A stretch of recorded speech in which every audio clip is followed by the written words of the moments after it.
साथियों, आप टेंसेज के बारे में पढ़ ही चुके हैं, तो आगे बढ़ते हैं। आज पढ़ेंगे हम वर्ब। वर्ब कार्य का होना या अवस्था को दर्शाता है, अतः वर्ब को डूइंग या स्टेट वर्ड भी कहते हैं। वर्ब को दो भागों में बांटा जा सकता है। नंबर 1 है आपका ऑक्सिलरी वर्ब या जिसको हम हेल्पिंग वर्ब भी कहते हैं। दूसरा है हमारा मेन वर्ब। तो साथियों, जो मेन वर्ब का कार्य नहीं कर सकते, जैसे can, could, may, might, should, must, ought to, will, shall एवं वुड, इस तरह की वर्ब को हम हेल्पिंग वर्ब कहते हैं। तो चलिए कुछ हेल्पिंग वर्ब का यहाँ पर प्रयोग देखते हैं। सबसे पहले कैन एवं कुड का प्रयोग। कैन का प्रयोग पावर यानी कि शक्ति, एबिलिटी योग्यता तथा कैपेसिटी सामर्थ्य या क्षमता को अभिव्यक्त करने के लिए किया जाता है। कुड का प्रयोग पास्ट एबिलिटी, पावर, कैपेसिटी, भूतकाल की योग्यता, शक्ति, सामर्थ्य को व्यक्त करने के लिए किया जाता है। जैसे he can lift the box, वह संदूक उठा सकता है। I could not come yesterday, मैं कल नहीं आ सकता था। तो साथियों, कैन का प्रयोग परमिशन, अनुमति देने के भाव को अभिव्यक्त करने के लिए किया जा सकता है। यू कैन गो नाउ, यानी कि अब तुम जा सकते हो। You can not enter my room, तुम मेरे कमरे में प्रवेश नहीं कर सकते। कैन आई हेल्प यू, क्या मैं तुम्हारी सहायता कर सकता हूँ। रूल नंबर 3, कैन का प्रयोग थियोरेटिकल पॉसिबिलिटी यानी कि सैद्धांतिक संभावना को अभिव्यक्त करने के लिए किया जा सकता है। जैसे everyone can make a mistake, यानी कि प्रत्येक से गलती हो सकती है। Such a pandemic can finish life from the earth, अर्थात ऐसी महामारी पृथ्वी से जीवन को समाप्त कर सकती है। रूल नंबर 4, कुड का प्रयोग रिमोट पॉसिबिलिटी व्यक्त करने के लिए किया जाता है। जैसे there could be a bomb under your seat, अर्थात तुम्हारी सीट के नीचे एक बम हो सकता है। रूल नंबर 5, कैन का प्रयोग दोस्ताना निवेदन करने वाले प्रश्नवाचक वाक्यों में किया जाता है एवं कुड औपचारिक निवेदन करने वाले प्रश्नात्मक वाक्यों में किया जा सकता है। जैसे कैन वी फ्रेंड्स, क्या हम दोस्त हो सकते हैं। Could I talk to mister Shukla, क्या मैं मिस्टर शुक्ला से बात कर सकता था। साथियों, आगे बढ़ते हैं। अब देखते हैं मे, माइट एवं मस्ट का प्रयोग। तो रूल नंबर 1 है मे का प्रयोग संभावना, अनिश्चितता के भाव को व्यक्त करने के लिए किया जाता है। जैसे इट मे रेन टुनाइट, यानी कि आज वर्षा हो सकती है। रूल नंबर 2, मे का प्रयोग इच्छा को व्यक्त करने के लिए ऑप्टेटिव सेंटेंस, इच्छा सूचक वाक्यों में होता है। मे यू लिव लॉन्ग, आप बहुत समय तक जीवित रहें। ऐसे वाक्य इन्वर्जन में होते हैं, यानी कि HV सब्जेक्ट के पहले आता है। रूल नंबर 3, यदि प्रिंसिपल क्लोज प्रेजेंट टेंस में हो तथा सबऑर्डिनेट क्लोज दैट या सो दैट या इन ऑर्डर दैट से प्रारंभ हो तथा इससे परपोज यानी कि उद्देश्य का बोध हो, तो सब ऑर्डिनेट क्लोज में मे का प्रयोग होता है। जैसे we eat so that we may live, अर्थात हम खाते हैं ताकि हम जीवित रह सकें। नियम नंबर 4, माइट का प्रयोग लेस पॉसिबिलिटी अर्थात कम संभावना के भाव को व्यक्त करने के लिए किया जाता है।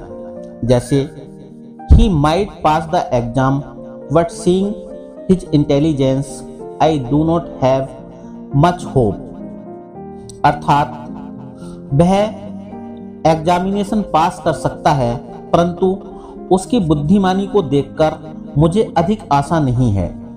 नियम नंबर 5, अगर संभावना बहुत अधिक हो तो मस्ट का प्रयोग करें। He stays in 5 star hotels and travels by flight he must be very rich. वह 5 स्टार होटल्स में ठहरता है और हवाई जहाज से यात्रा करता है, वह बहुत अमीर होना चाहिए।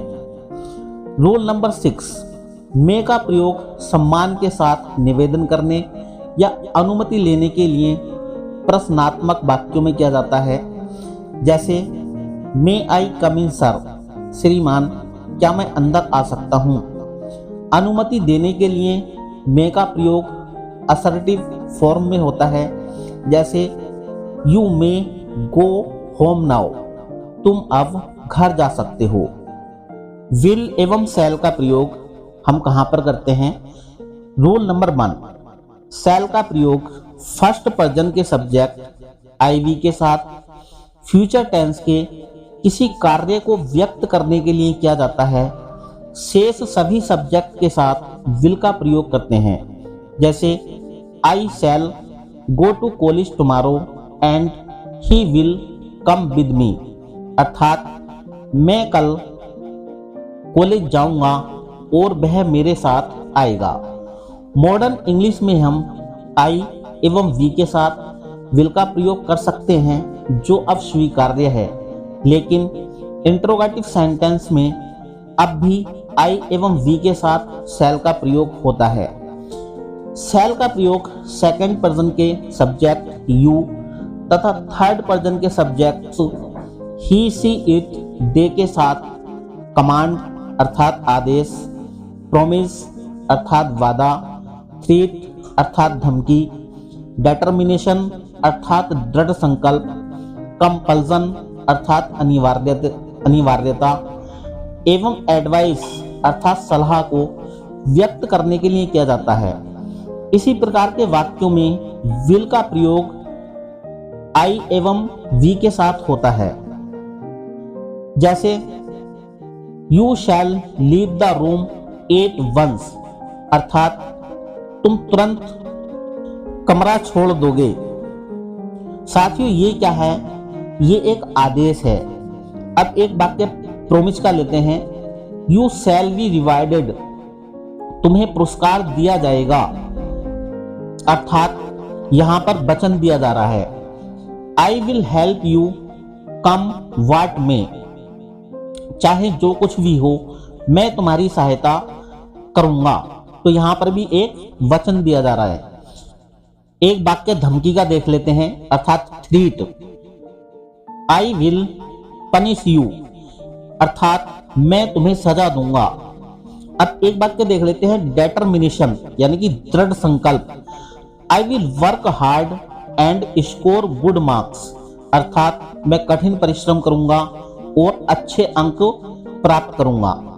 कंपल्सन यानी कि अनिवार्यता, तो इसका एक वाक्य देख लेते हैं, you shall be here before 5 PM for the evening, यानी कि तुम्हें शाम के 5 बजे से पहले यहां होना होगा। I will have to finish this work in some way और द अदर, अर्थात मैं इस कार्य को किसी भी प्रकार से पूरा कर लूंगा। तो साथियों आगे देखते हैं लेटस और लेट से शुरू होने वाले इंपरेटिव सेंटेंस के क्वेश्चन टैग में भी शैल का प्रयोग होता है। जैसे let us dance together, shall we क्या हम या आओ हम साथ में डांस करें या नाचें, क्या हम कर सकते हैं। तो विल का प्रयोग फर्स्ट पर्सन के साथ इंट्रोगेटिव सेंटेंस में सजेशन देने के लिए होता है।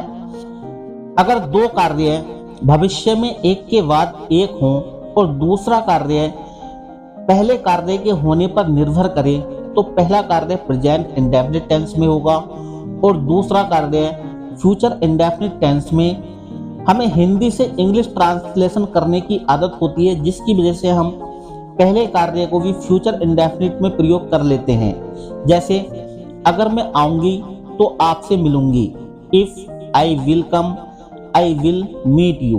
तो ये सेंटेंस बिल्कुल गलत है। तो सही होगा if I come I will meet you. तो ये वाला वाक्य हमारा बिल्कुल सही है। चलिए देखते हैं वुड का प्रयोग। वुड का प्रयोग पास्ट रूटीन को व्यक्त करने के लिए किया जाता है, बशर्ते अगर वाक्य की शुरुआत पास्ट टेंस से हो, बशर्ते वर्ब स्टेटिव ना हो। जैसे when I was a kid I would go to school by bus, अर्थात जब मैं एक बच्चा था तो मैं स्कूल बस से जाया करता था। वुड, यूज टू एवं पास्ट इंडेफिनिट टेंस तीनों का प्रयोग भूतकाल के रूटीन एक्शन को दर्शाने के लिए भी किया जाता है, बशर्ते वाक्य की शुरुआत पास्ट से हो, वर्ब स्टेटिव यानी कि अवस्था को बताने वाला हो। जैसे I use to go to school by bus, अर्थात मैं बस से स्कूल जाया करता था। When I was a kid I would go to school on foot, जब मैं एक बच्चा था तो मैं पैदल स्कूल जाया करता था। साथियों, यहां तक आप समझ गए होंगे। चलिए आगे बढ़ते हैं। वुड का प्रयोग प्रेफरेंस यानी कि पसंद या प्राथमिकता अर्थात चॉइस, पसंद या चुनाव को व्यक्त करने के लिए किया जाता है। ऐसे वाक्यों में रादर का भी प्रयोग होता है। जब दोनों विकल्प का उल्लेख हो तो देन का भी प्रयोग किया जाता है। आई वुड टेक टी, अर्थात मैं चाय लेना पसंद करूंगा। He would rather die than beg, वह मांगने से अच्छा मरना पसंद करेगा। साथियों, ये कुछ हेल्पिंग वर्ब थी जिनके प्रयोग मैंने आपको इस लेक्चर में बताए हैं। मैं आशा करता हूं आपको जरूर ये पसंद आए होंगे और आप इससे बहुत बड़ी शिक्षा भी लेंगे।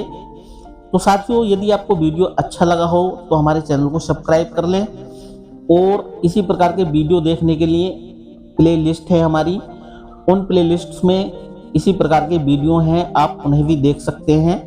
तो मिलता हूं मैं आपसे अगले वीडियो में। धन्यवाद।